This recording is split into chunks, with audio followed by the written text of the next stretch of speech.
Bueno, hoy quiero tocar un tema que me lo preguntan bastante y es que ¿cómo puedo yo hacer tareas con mi hijo sin yo morir en el intento? Es decir, sin yo frustrarme como mamá y sin que mi hijo se frustre, porque hasta terminamos peleando, yo le termino haciendo la tarea o no hace la tarea y que vaya al colegio sin tarea porque yo elijo batallas. Yo no sé si esto les pasa a ustedes, pero es algo que es súper común y que me preguntan muchísimo. Así que yo aquí te voy a dar trucos para que tu hijo pueda hacer la tarea de mejor forma, sin frustrarse y que tú mueras en el intento.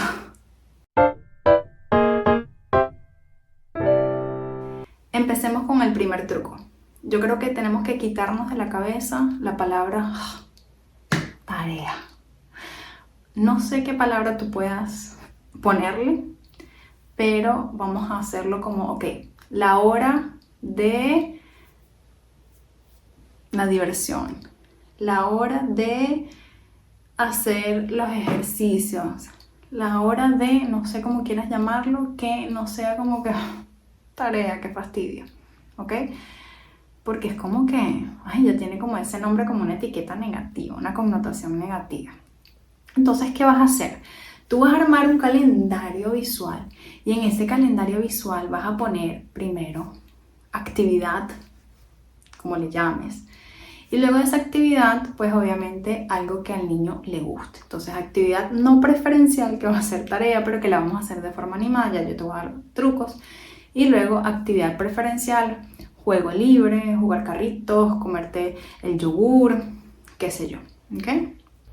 Entonces, ese es el primer truco, quitarle como esa connotación de tarea, como etiqueta negativa y tener esa connotación de vamos a hacer una actividad, pones primero eso y luego una actividad preferencial.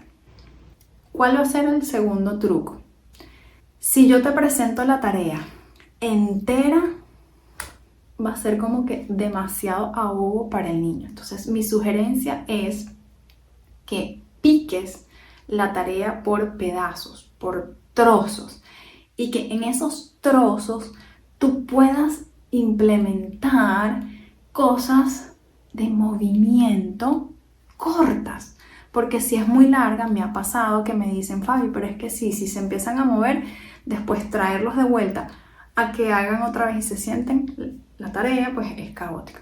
Vas a incorporar cosas pequeñas que sean divertidas, como por ejemplo, vas a tener una pelota de yoga y que reboten en la pelota, que vamos a rebotar aquí por un minuto,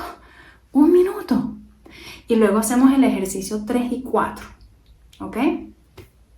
Y luego de rebotar en la pelota, hicimos ejercicio 3 y 4, luego entonces vamos a, no sé, saltar en el trampolín por 30 segundos.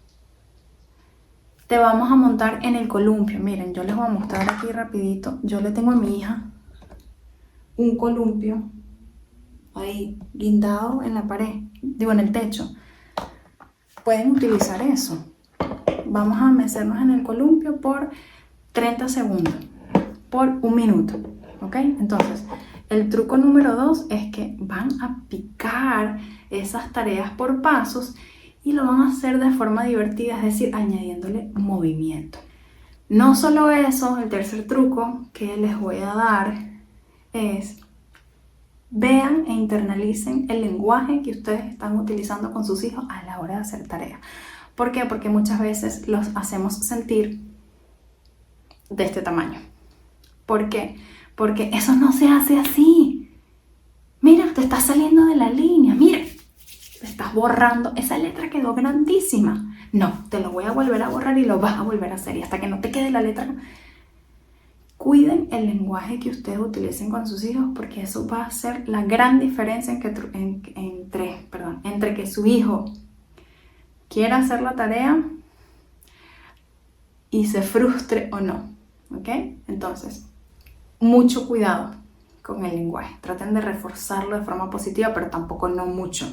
Como que, ay, qué lindo, si esto te está quedando bellísimo la línea. Traten de buscar ese medio.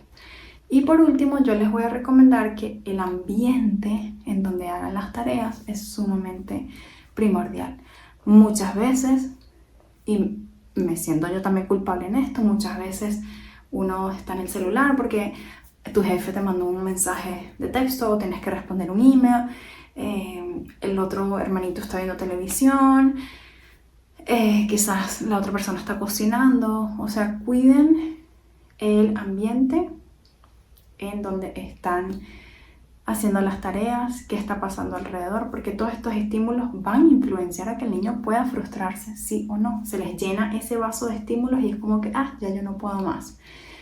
Entonces, bueno, ahí tienen 4 trucos que pueden intentar para hacer tareas con sus hijos sin frustrarse. Igual, de todas formas, hay que conocer bien al niño que le gusta, que no.